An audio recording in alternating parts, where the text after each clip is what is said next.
La arquitectura es el arte de dar forma a las ideas y las emociones en estructuras tangibles y funcionales, creando espacios en los que puedes vivir y trabajar. Jerónimo Junquera, arquitecto con una experiencia muy amplia en el sector y director de Junquera y Arquitectos, comparte sus conocimientos y experiencias en el desarrollo de esta disciplina. Destaca la importancia del factor creativo en el proceso de diseño de una idea y la necesidad de hacer siempre lo que te gusta, teniendo claro que puedes cambiar tantas veces como lo necesites, pues es lo que te permitirá que destaques con propuestas únicas.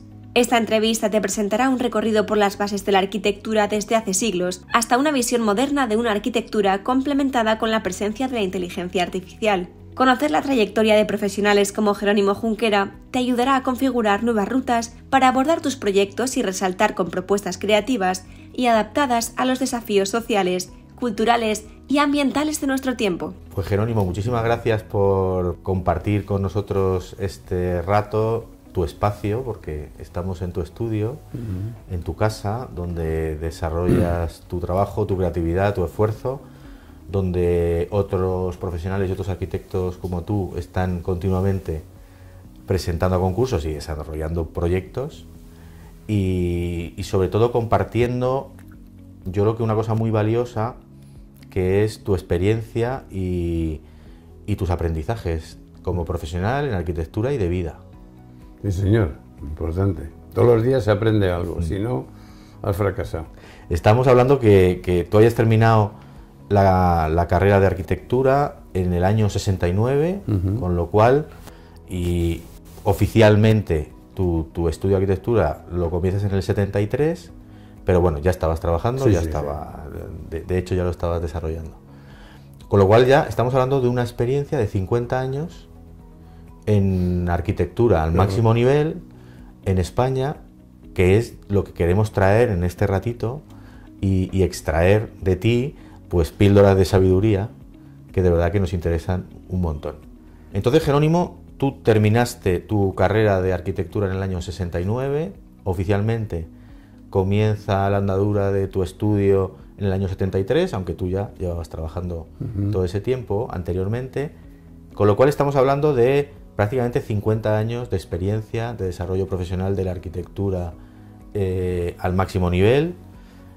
Y bueno, pues queremos en cierto modo atrevernos a tratar de que nos condenses en este ratito pues aprendizajes de vida para otros profesionales y otros arquitectos que estén en diferentes estadios de su vida profesional, a lo mejor recién comenzando o reinventándose o pensando un cambio profesional, y muchos de ellos con una incertidumbre de la situación actual, del futuro, de los cambios tecnológicos tan enormes que nos están sacudiendo, que yo creo que nos están haciendo dudar de todo y replanteárnoslo todo.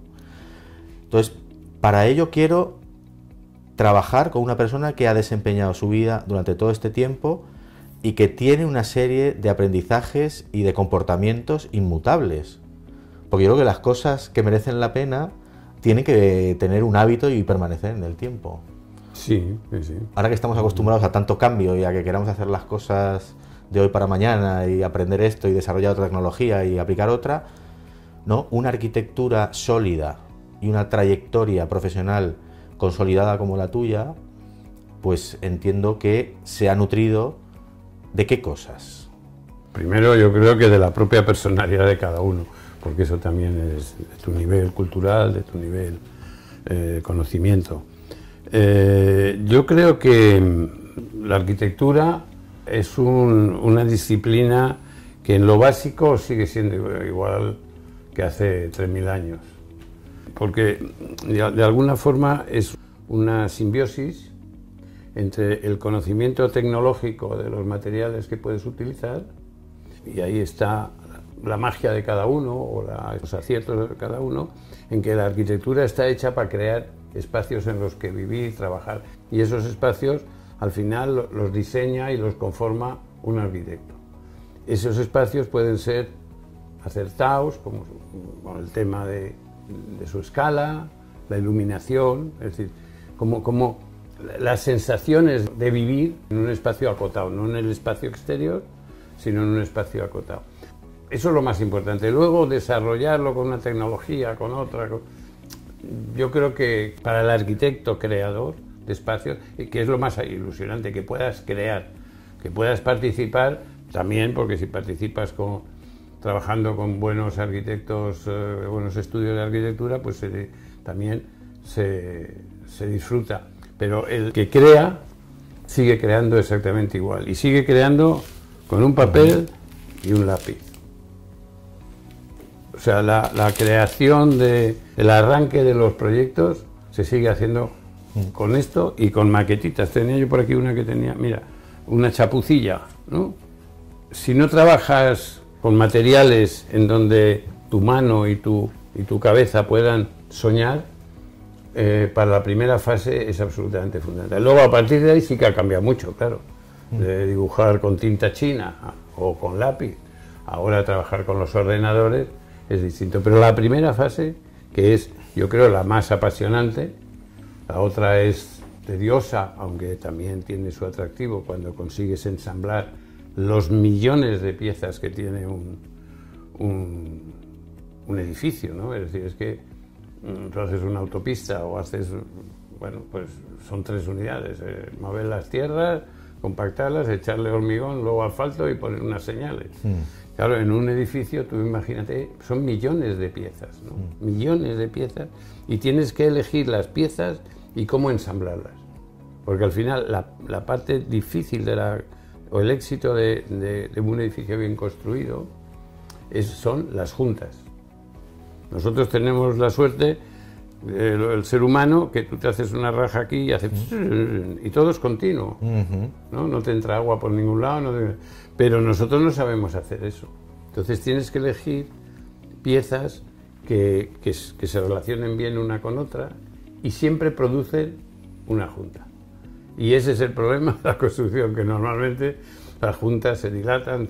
Si has elegido mal los materiales. Entonces, por resumir y no enrollarse mucho, creo que hay la fase de creación del espacio nuevo que creamos, porque es un espacio nuevo que no existía, su relación con el entorno, para que sea equilibrado y respetuoso, y luego viene todo el proceso de elegir esas piececitas que tenemos que ir poniendo una a la de otra y sumándolas, y luego ya, cuando todo eso está terminado, pues empieza otra labor muy compleja, que es que todas esas piezas se pongan ya físicamente en su sitio y que estén en su sitio, que es lo que es administrar una dirección de una obra. Entonces, claro, la profesión de un arquitecto, si eres responsable de todo ese proceso, es complejo, muy complejo. Son mejor una media de 5 años, desde que coges el primer papel y luego vas haciendo, ¿no? Y Jerónimo, tú empezaste tu carrera de arquitectura, entiendo que a los 18 años, que es como más o menos en España todo el mundo empezaba sus estudios universitarios. No, tanto como eso no, entonces empezaba más tarde. ¿Se empezaba más tarde? Sí. ¿Entonces empezaba más tarde? Sí, sí. ¿Sí? Pues tenía que hacer curso de iniciación, un curso de no sé qué, la selectividad. Pero entonces, el primer año o la edad en la que tú ya estabas pues, inmerso en la arquitectura, ¿ya habías decidido qué edad tenías? 20 años. 20 años. Entonces, los años anteriores, ¿tú querías ser arquitecto? ¿Qué pensabas que querías ser? Bueno, mi padre era arquitecto, aunque desgraciadamente no pudo ejercerlo después de la guerra porque no le convalidaron el título con esta represión salvaje que sufrimos, pero no lo tenía muy claro. No, sinceramente no lo tenía muy claro. Yo no lo recuerdo ahora. Pero el ascendente familiar de tu padre sí que te influyó bueno, mucho. Bueno, sí, claro, ¿no? Era arquitecto, pintaba, sí. O sea, te acercas más que a si fuera... Pero mi tío, con el que tenía mucha relación, era agente de cambio y bolsa, o sea que también me podía haber dedicado al business. ¿Llegaste a pensar ser ingeniero de caminos como yo, por ejemplo? No, ingeniero de caminos seguro. Eso seguro que no. Eso lo digo en broma. No, sí me ha gustado, porque he vivido también por mis padres en la infancia mucho en el campo. Dudé mucho con ser ingeniero agrónomo, eso sí. Pero también, como te pasa en esa época que tienes la relación intensa con amigos y sobre todo con amigos de tu colegio y tal, y teníamos ahí una amistad, 3 o 4, que también nos influimos unos a otros, ¿no? Pero no lo sé, yo la vocación, y además te voy a decir una cosa, ya que vosotros os dedicáis a esto de la enseñanza, el mejor consejo que le puedes dar a un alumno, yo no me lo apliqué a mí mismo, es: la vida es muy larga, puedes iniciar cualquier cosa y si no te satisface, cambia. O sea, esto que en nuestra época, ¿qué haces? Ingeniero de caminos, toda la vida ingeniero de caminos. Arquitecto, toda la vida arquitecto. Hoy día eso no es así, no debería ser así. Te da la oportunidad de tú que empiezas, pero ya no digo a estudiar, sino a ejercer. Y de pronto dices, bueno, a mí esto no me interesa. Pero mira que lo digas tú, que los arquitectos yo los veo, no sé si más difícil o más rígidos a la hora de cambiar totalmente de trayectoria. Es decir, un arquitecto es como de profesión y de vocación muy fuerte. Sí, bueno, más que vocación es que sí, es una profesión muy atractiva porque es creativa. Entonces, claro, cuando tú tienes una profesión creativa, ya te digo, igual siendo el arquitecto jefe del estudio que siendo un arquitecto que colabora en ese estudio. Siempre hay creatividad. Y en ese sentido sí es más difícil cambiar. De hecho, de todos modos, hace unos años, que cuando digo años, igual es hace 20 años, el RIBA, que es la Asociación de Arquitectos inglesa, que no es como los colegios, sino que es como un club, hizo una encuesta de en qué trabajaban los arquitectos. Y le salieron 113 modalidades y de hecho hoy hay arquitectos en el mundo inmobiliario, hay arquitectos en el mundo financiero. Nosotros tenemos una chica que trabajó aquí mucho tiempo y nos la hemos encontrado, que es la que nos vigila desde un fondo de pensiones, porque es la que lleva todo el tema de inversiones. Es decir, hoy día sí que ya es la diáspora, pero yo digo más en la búsqueda de tu satisfacción, no en la búsqueda de tu sustento, ¿no? Y luego, a mí, por ejemplo, me pasó al revés. Yo te comparto particularmente que cuando yo tenía 12, 13 años, 14, 15, yo siempre me tiraba más la arquitectura. Me gustaban las asignaturas de dibujo técnico y yo pensaba que iba a los 18 a apuntarme a arquitectura. Pero yo creo que hubo 2 o 3 cosas que me influyeron en el último momento. Una, que sentía que el dibujo artístico no se me daba nada, o sea, 0. Pero me influyó ese pensamiento. Luego, no sé, que alguien me dijo, no, es que para ser arquitecto tienes que tener un buen sentido de la ubicación, y yo me perdía por cualquier lado. Digo, pues entonces tampoco es lo mío. Y luego, mi padre también trabajaba en la ejecución de presas y carreteras, claro. Con lo cual, en el último 6 meses cambié de opinión y me dediqué a la ingeniería civil, y al final, es verdad que he descubierto, o añoro algunas veces, la parte más artística de los arquitectos, y algo que estábamos comentando antes, justo de empezar a grabar, que yo te decía que cuando los ingenieros nos ponemos a diseñar algo y a construirlo, una carretera, o un puente, o incluso una terminal de un aeropuerto, en el fondo no tenemos el background, no tenemos el pensamiento de las personas que lo van a utilizar. No las consideramos realmente en su satisfacción, en sus problemas, en su evolución futura, en cómo la gente se comporta, piensa, siente. Nosotros utilizamos vehículos con un tonelaje que va a pasar por encima de un puente y punto. No consideramos ni que haya una persona dentro. Pero vosotros sí. Yo he trabajado mucho con ingenieros, sobre todo con José Antonio Fernández Ordóñez, y hemos hecho pues la Avenida de la Ilustración, hemos hecho juntos unos paseos marítimos y operaciones inmobiliarias, urbanísticas, y precisamente con los puentes hay un proverbio chino que dice que con solo el puente no se unen 2 orillas. Es decir, que hace falta que pasen muchas más cosas. El puente no deja de ser, pues eso, un PL2 partido por 8 puesto así, y cuanto más sencillito sea mejor, pero si tú no generas a ambos lados de la orilla algo, y ya no digamos como el Puente Vecchio de Florencia, que encima es habitado, ¿no? Entonces, ¿qué es lo que ocurre? Que la formación del ingeniero en España es excesivamente, digamos, técnica. Por eso yo digo el PD2 partido por 8. E incluso rechaza todo lo que tú estabas diciendo antes. Oye, que esto que hacemos no es un problema de que el arquitecto sea artista, es que yo creo que esa es una equivocación a mi modo de ver, ¿no? O sea, porque en realidad nosotros lo que tenemos que crear, tanto en el espacio abierto como en el espacio cerrado, son lugares maravillosos en los que vivir. Y lo que estás intentando no es ser un artista, sino crear un espacio, insisto, como decía antes, para vivir, trabajar o para lo que sea, o para ir o la iglesia. Todo eso tiene una atmósfera, tiene una luz, tiene un volumen y además tiene que funcionar, eso es evidente. ¿Y a eso se le llama arte? Yo creo que no. Yo creo que es una disciplina de crear espacios. Lo del arte a mí me parece un poquito peyorativo, ¿no?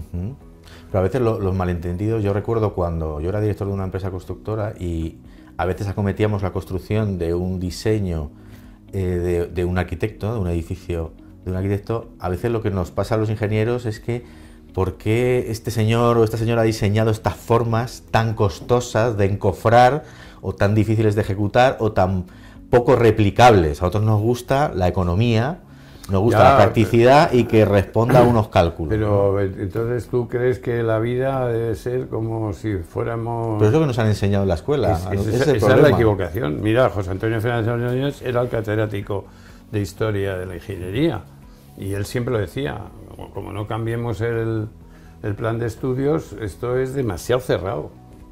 Pero bueno, también es bueno tener enfrente un especialista cerrado porque te pone en crisis muchas veces cosas que son no arte, sino caprichos. Que esos es el gran peligro de la arquitectura y el gran peligro de las revistas de arquitectura. Que se pronto, eso sí, uy, qué artista, y es un disparate, ¿no? Es un disparate. Mira, últimamente estoy viendo aplicaciones, o sea, veo vídeos, anuncios, aplicaciones que trayendo supuestamente la inteligencia artificial incorporada a estas aplicaciones, nos están vendiendo que le damos los metros cuadrados que queremos que tenga una habitación de un piso y 2 parámetros más y nos diseña la inteligencia artificial ella sola todo el piso o el apartamento, incluso todo el edificio. Y una novela también te hacen. Y yo estoy viendo que como nos descuidemos lógicamente, la inteligencia artificial es verdad que va a sustituir determinados empleos totalmente, y hay algunos que no vienen al caso en esta conversación, pero hay algunos que sí, y hay otros que piensas, un escritor, un pintor, ¿no? Cualquier tipo de disciplina artística, pues parece que también se va a atrever la inteligencia artificial con ello.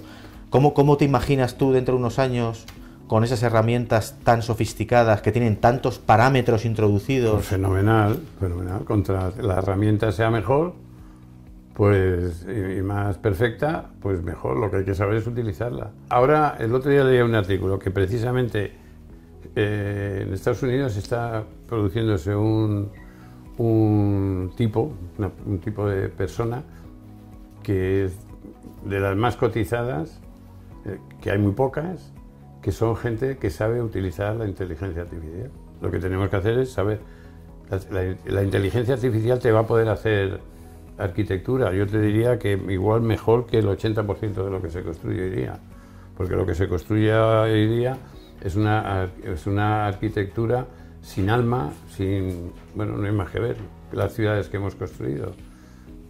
El urbanismo, ahora si yo puedo trabajar con una herramienta que me ayude, pues contra más me ayude, mejor. El problema va a ser, o sea, tú que llevas 50 años de ver la tecnología cómo ha evolucionado, el mundo cómo ha evolucionado, las ciudades cómo han evolucionado, los seres humanos qué es lo que queremos, ¿qué va a pasar dentro de 15 años? Yo no soy capaz de vislumbrarlo, no me lo estoy imaginando, no, solo a 10 o 15 años vista. Yo poniéndome optimista, creo que podemos, o más que creo, podemos hacer o deberíamos hacer una reflexión de todas las cosas que hemos formalizado, urbanística, en el tema nuestro, ¿no? Arquitectónico, paisajístico, sin el más mínimo sentido, digamos, de la misión verdadera de crear esos nuevos espacios, sino basados fundamentalmente en temas económicos, facilidad de gestión, repetición, que posiblemente, como te decía, la la inteligencia artificial nos suspendería, ¿no? Es decir, los barrios estos que se han hecho alrededor de Madrid, una ocasión maravillosa de los PAUs, son barrios invivibles, absolutamente invivibles. No tienen comercio, no tienen calle, no se puede andar, no se puede pasear, ¿no? Solamente los niños ya no pueden estar en la calle. Nosotros ahora estamos, por ejemplo, diseñando un barrio nuevo en Madrid, el Madrid Sur, o sea, igual que lo de Chamartín es el Madrid Norte, pues estamos diseñando con Adif el Madrid Sur, un barrio súper grande, que van a trasladar todos los contenedores y toda la terminal, y va a ser un barrio en donde los niños van a poder volver a andar por la calle solos, donde vas a tener un comercio de proximidad, los coches prácticamente no los vas a ver, vas a tener unos espacios... Pero en el comercio, Jerónimo, en el comercio de proximidad, que yo también empiezo a echarlo de menos, va a luchar la arquitectura, el urbanismo, incluso la ciudad, por volver a tener ese comercio de proximidad contra lo que es Amazon, lo que es nuestros nuevos hábitos de compra, irnos a un centro comercial. Vamos a ver, esto da para otro día. Pero vamos a ver una cosa, el ciudadano, digamos, los ciudadanos, los que estamos aquí, tampoco somos tontos, ¿no? Sabemos elegir.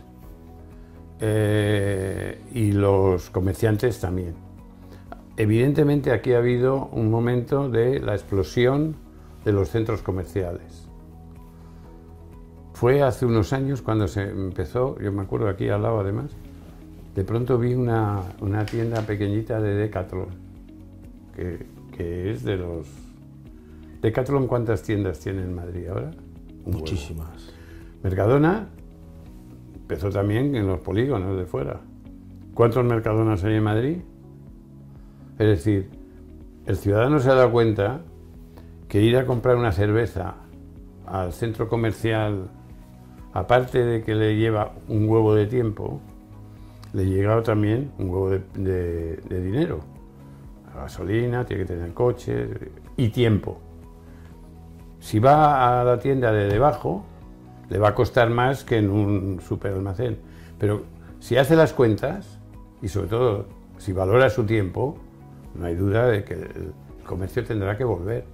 Esto que se llama ahora la ciudad de los 15 minutos. Tú tienes que vivir en una ciudad que eran los barrios y que tienes que tener 15 minutos a la panadería, a la farmacia, a la tal, a no sé qué, no sé cuánto. Y 15 minutos, digamos, a una estación de metro, a un buen... ¿no? Si esto funciona, o sea, yo aquí estoy a menos de 15 minutos de ir a coger el metro y ir al aeropuerto exactamente en 35 minutos. Pues yo prefiero vivir aquí, cuando viajaba mucho, que tenías que levantarte temprano, que la gente que vivía en Las Rozas, que cada vez que tenía que ir a Málaga o no sé qué, tenía que levantarse a las 3 de la mañana, exagerando, ¿no? Entonces la ciudad yo creo que terminará volviendo ahí. Y sobre todo si hay ejemplos. Yo creo que el secreto es encontrar ejemplos. Si esto que estamos haciendo nosotros se consigue materializar, porque son procesos muy largos, si digo que un edificio son 5 años, esto por lo menos son 10 o 15, ¿no? La gente empezará a darse cuenta de que hay que volver al barrio, volver a la calle, volver a eso, a que los niños jueguen en la calle. Dices tú, joder, creo que lo vamos a ver. Soy optimista, ¿eh? Mira, yo he estado recientemente en varias ciudades de India que no conocía. Por mi trabajo y por la institución EADIC, pues estoy en muchas ciudades de Latinoamérica. Es un urbanismo totalmente diferente al que vemos en España y al que vemos en Europa. En India, claro, me llama mucho la atención que las ciudades están creciendo a un ritmo brutal, claro. Y entonces yo creo que las ciudades en las que yo estuve, que eran pues Nueva Delhi, Bangalore, Pune, Jaipur, son ciudades que cada 5 o 6 años incorporan 1 o 2 millones de personas. Entonces, claro, cuando ves el tipo de urbanismo y infraestructuras que hay, en el fondo lo que ves es nadie le da tiempo a pensar nada, nadie le da tiempo a planificar, la gente construye donde buenamente puede y la ciudad se va construyendo sola. El resultado, ayer estuve viendo un documental de la ciudad de Lagos en Nigeria, donde la gente va a trabajar y se tira 6 horas para ir al trabajo, con lo cual seguían a un empresario que se iba a trabajar a las 3 de la mañana. Claro, ¿qué vida es esa? Pues ¿y qué ciudades nos están esperando? Digo, como la vida es pendular, yo soy optimista en que verdaderamente es un disparate. Es un disparate. Pero en esas ciudades sin control, con una natalidad tan salvaje y tal, pues lo primero que tienen que hacer es parar, porque es que no podemos ser tantos, entre otras cosas, ¿eh? O sea, yo no sé si dentro de poco va a haber una lotería, decir, oiga, ¿a cuántos le toca desaparecerse de la tierra? No cabemos. Pero lo peor es en sociedades como las nuestras, que en el fondo el urbanismo que ha generado esas calles, esas casas, y digo las nuestras, Occidente en general, el problema es que ha abandonado principios que había en su momento, y lo único que se diseñan son como negocio, como reparto de plusvalías, ¿no? Es decir, aquí una moneda de cambio es la edificabilidad. Yo tengo un terreno con tanta edificabilidad, pues si tienes un billete de 50 o un billete de 20, ¿no? Bueno, pues ahora yo esto para materializarlo, ¿qué hago? Pues lo más sencillo, unos bloques así, un centro comercial, fíjate, por ejemplo, San Chinarro lo financió y además la ciudad, los ciudadanos, se lo dejamos a unos empresarios que hagan nuestra ciudad. Es que es de locos. Aún así, todavía hay ejemplos o reseñas del impacto de buenos arquitectos en algunos edificios. Sí, todavía puede. Eso sí. Pero ya que estáis vosotros enseñando, debíais ver lo que está pasando en Barcelona con las supermanzanas. Esto que es un proyecto de un tío con el que hemos hecho, además de amigo trabajo, Salvador Rueda, que está ahora, claro, que ha inventado las supermanzanas y está siendo un éxito. Es decir, que nuestro futuro es que tenemos que rehabilitar nuestros modelos de ciudades, se pueden rehabilitar. Y lo de las supermanzanas de Barcelona, que ya están haciendo, digamos, ya hay ejemplos poco a poco, sin tirar ni un solo edificio, está cambiando el espacio urbano. Entonces, eso es lo que tendremos que hacer, porque los ciudadanos no queremos vivir de esta forma. No hemos empezado, Jerónimo, la conversación, la entrevista contigo, hablando de tu trayectoria exacta, concreta, de tu currículum, pero yo sí quiero que nos cuentes por qué tú a lo largo de toda tu vida como arquitecto has recibido multitud de premios de toda índole y has participado y has desarrollado proyectos y edificios muy emblemáticos. Haznos un resumen de los proyectos que a ti más yo el primer resumen es que creo que, ya como esto tiene una componente docente, es que en esta profesión puedes elegir dos caminos, creo yo, así, muy simplista. Especializarte en hacer hospitales, aeropuertos, viviendas, especializarte, convertirte en un especialista. Yo, desde luego, eso sí que tuve absolutamente claro que eso no me interesaba nada, ¿no? Lo que me interesaba es al revés, ir enfrentándome a problemas nuevos, tanto Tanis como yo. Así hemos empezado y así hemos seguido. Entonces, claro, hemos hecho de todo, pero absolutamente de todo, con más o menos acierto, pero no nos han ido mal, porque la verdad es que cuando los premios, sobre todo los premios que te dan con un jurado experto, pues te dan mucha más satisfacción, ¿no? Porque si te dan un premio los arquitectos, los colegios de arquitectos, este último que acaba de llegar, mira que está ahí, de Almería, que hemos diseñado todo el frente marítimo de Almería, pues te da mucha satisfacción. El mayor éxito la más satisfacción de tus premios es el de los usuarios. Cuando tú haces un edificio o una intervención, por ejemplo en Málaga, todo lo del puerto de Málaga, que se ha convertido en el espacio de referencia de los malagueños, ¿no? Lo cuidan, está así, lo usan para mil cosas y todo el mundo dice que Málaga es el palmeral de las sorpresas, ¿no? Claro, esos son los premios, ¿eh? Te digo, te pueden dar muchos premios, pero esos son los premios. Pero yo creo que para alguien que se enfrenta a esta profesión lo más importante es eso, ¿no? Si puede elegir, que yo creo que siempre se puede elegir, lo que pasa es que una vez te cuesta más que menos, es si quieres especializarte o si quieres diversidad.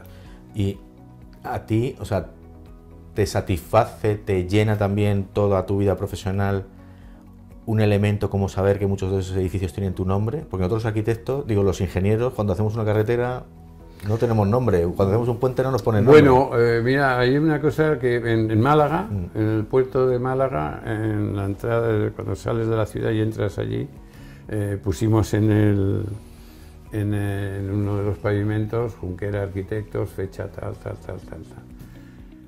Mira que han pasado gente, la mayor parte de la gente no lo ha visto nunca, pero hombre, ¿no has pasado por...? ¿No lo has visto? Ah, pues no lo he visto y tal. Legalmente puedes poner un título en cada edificio, puedes poner tu nombre. Físicamente. Físicamente, y los ingenieros también. Bueno, yo creo que lo que te decía, la satisfacción son primero contigo mismo porque sabes lo que has acertado y lo que no has acertado. La segunda es el reconocimiento de unos y de otros. Y la mayor parte, a mí me ha pasado con viviendas, que eran unas viviendas con unas tipologías entonces extrañas, ahora ya no tanto.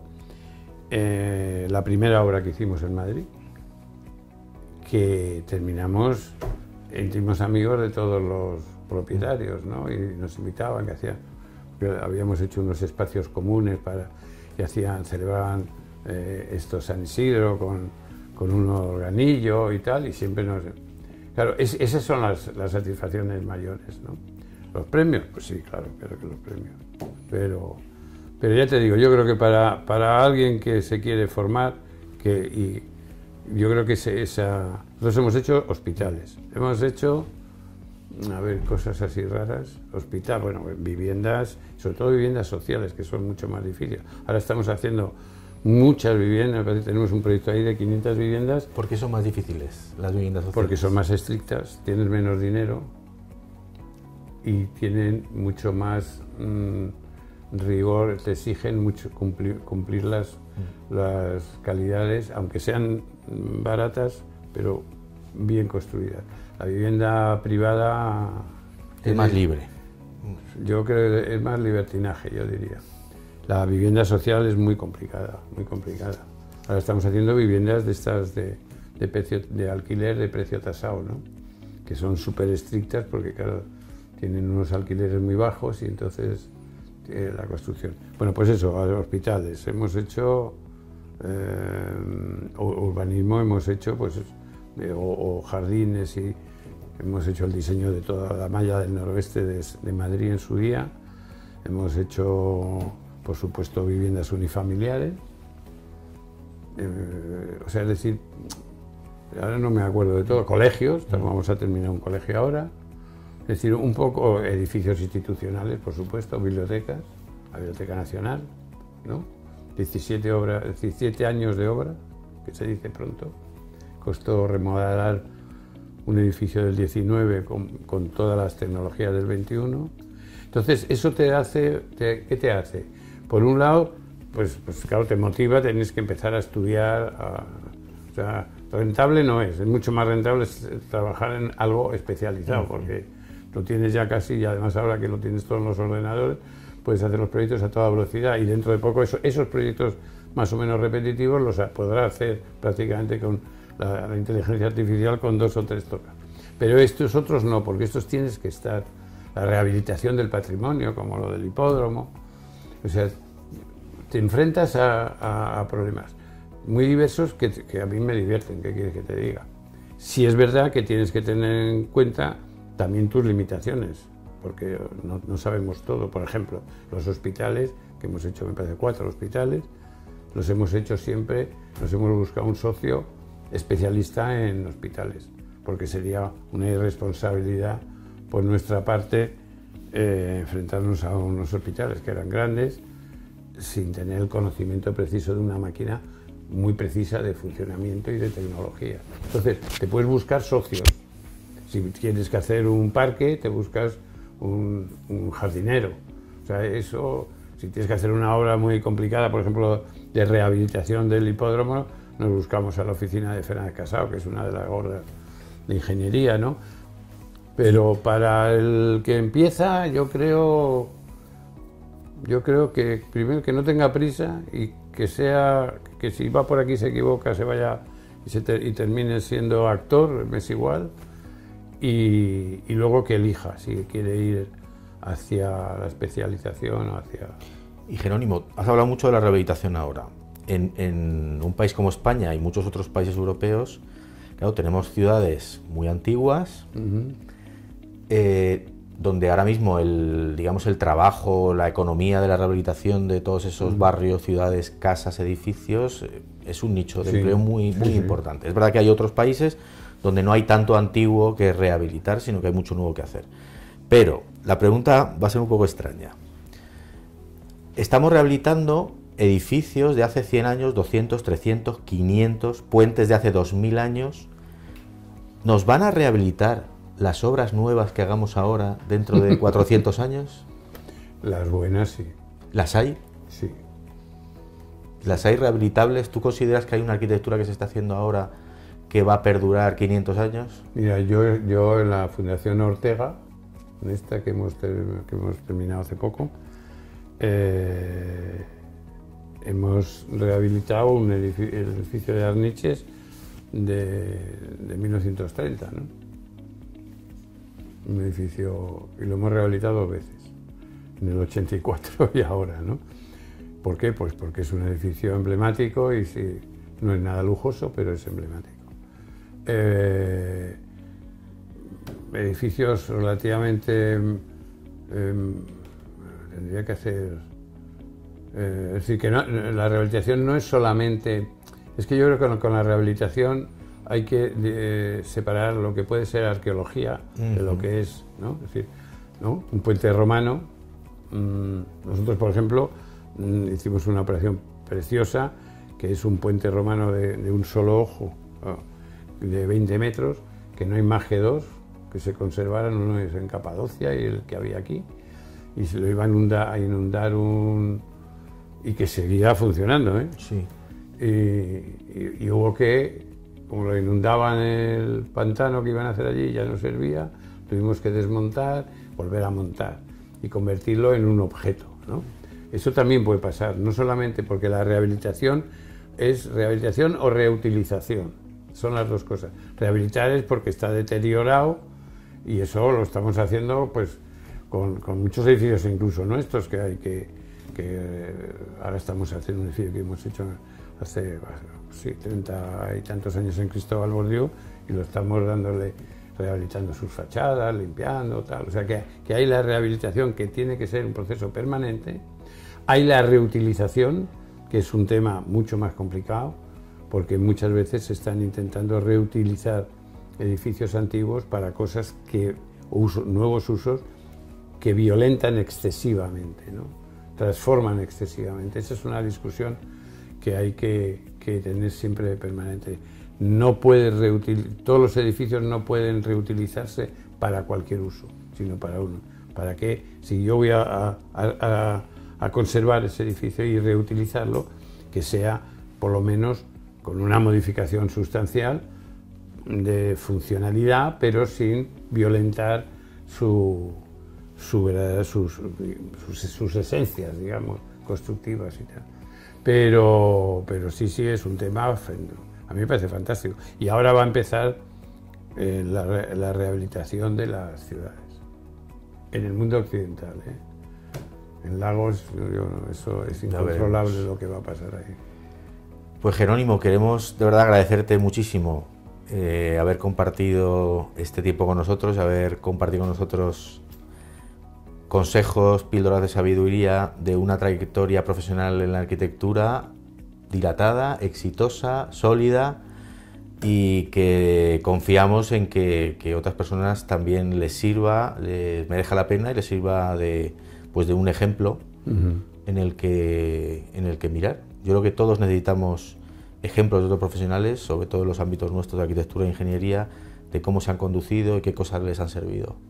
Yo creo, por terminar, que para la gente que empieza o quiere ampliar su conocimiento, lo más importante es encontrar el sitio en el que tu trabajo te produzca satisfacción y alegría. Yo me he divertido con la arquitectura, no de continuo, porque tienes unos problemas muchas veces horrorosos, pero eso yo creo que debería ser, por ejemplo, a nuestros alumnos en el Colegio de Estudios, en el fin de curso, siempre le decimos eso: elige, cambia todas las veces que quieras, pero búscate vivir tu vida en una actividad que te dé satisfacción, ¿no? Y el esfuerzo es en encontrarla. No pasa nada, no hay que... Me quedo con eso, porque yo creo que es muy importante. Creo que si nos equivocamos, igual nos jugamos la vida también, ¿no? Claro, entonces te equivocas, pues cambias. Te equivocas, pues cambias. Y ya encontrarás algún sitio. La vida es larguísima. Sí.